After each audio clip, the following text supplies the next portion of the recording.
একটি ছেলে একটি মেয়ের ইচ্ছের বিরুদ্ধে ধর্ষণ করে মেয়ে তার বিরুদ্ধে ধর্ষণের মামলা করতে পারে, কিন্তু তার বিপরীত হতে পারে, মেয়েও তো আপনাকে করতে পারে, কিন্তু আপনি কোনো মামলা করতে পারবেন না। এই যে বৈষম্য, এই বৈষম্যের বিরুদ্ধে বলার জন্যই এই সংগঠন, এই কথাগুলি বলতে হবে। আবার ধর্ষণ মামলার সময় আপনার সাথে দীর্ঘদিনের প্রেম, মজা করেছেন, মজা নিয়েছেন, হঠাৎ সে যে মামলা করে দিল, সেটা ইচ্ছাকৃত হলো না, আপনি তো স্বইচ্ছাই করেছেন, ইচ্ছাকৃত হলো না। কারণ একটা অপরাধের প্রথম বিষয় আপনার ইন্টেনশন কি ছিল, অসৎ উদ্দেশ্য ছিল কিনা, আপনি জোর করে রেপ করেছেন কিনা, কিন্তু তা করেনি। আর অনেকদিন পর্যন্ত এই যে ধর্ষণের পরীক্ষার জন্য 2 ফিঙ্গার একটা টেস্ট ছিল, মানে মেয়েদের জোরাঙ্গে দুটো আঙুল ঢুকলেই আপনি ধর্ষণ করেছেন।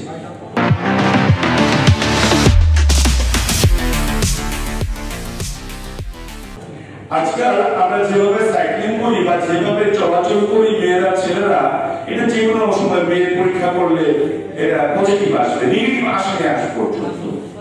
তাহলে এত বড় একটা অপরাধ যেখানে আপনার মৃত্যুদণ্ড হবে, আপনার জীবনের সংহার হবে, সেখানে 2 ফিঙ্গার টেস্ট দিয়ে আপনাকে বাঁচিয়ে দেওয়া হলো, আপনাকে ফাঁসিয়ে দেওয়া হলো।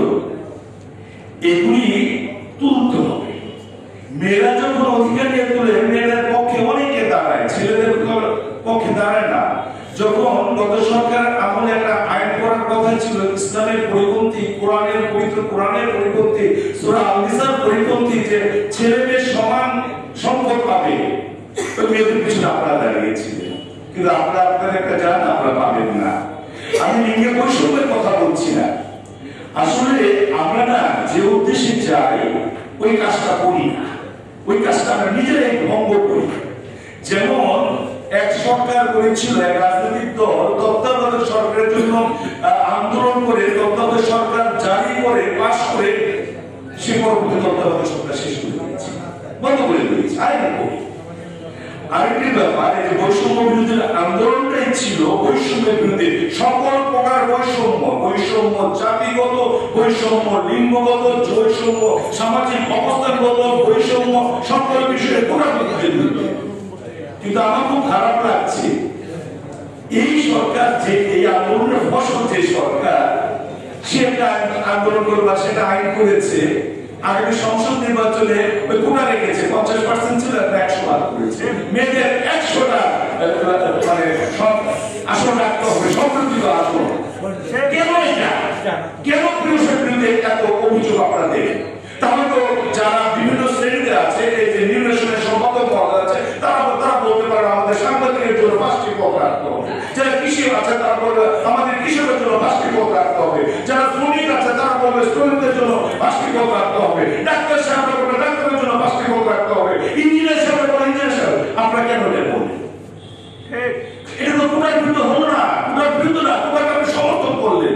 নারী তো মন্ত্রী হয়েছে, প্রধানমন্ত্রী হয়েছে কয়েকবার, নারী তো মন্ত্রী আছে। আচ্ছা, উপজেলা সিস্টেমে করেছেন যে ভাইস চেয়ারম্যান একজন মহিলা, পুরুষ সম অধিকার। এখানে আপনারা তাহলে এটা আইন করেন যে মেয়েরা শুধুমাত্র সংরক্ষিত 100টি আসনে দাঁড়াতে পারবে, আর অন্য আসনগুলিতে দাঁড়াতে পারবে না, যে 300টি আসন আছে। আপনার নারী অধিকার বলবেন, সম অধিকার বলবেন, আবার কোটা চাবেন, এটা হতে পারে না। এটা আমি নারী বিদ্বেষী না, আমি এই কোটার বিরুদ্ধে বলছি। যে সরকার জুলাই আন্দোলন হয়েছে তার পক্ষে বলছি, কোটা কোনো ক্ষেত্রে থাকবে না, বিশেষ করে নারী পুরুষের কোনো কোটা থাকবে না।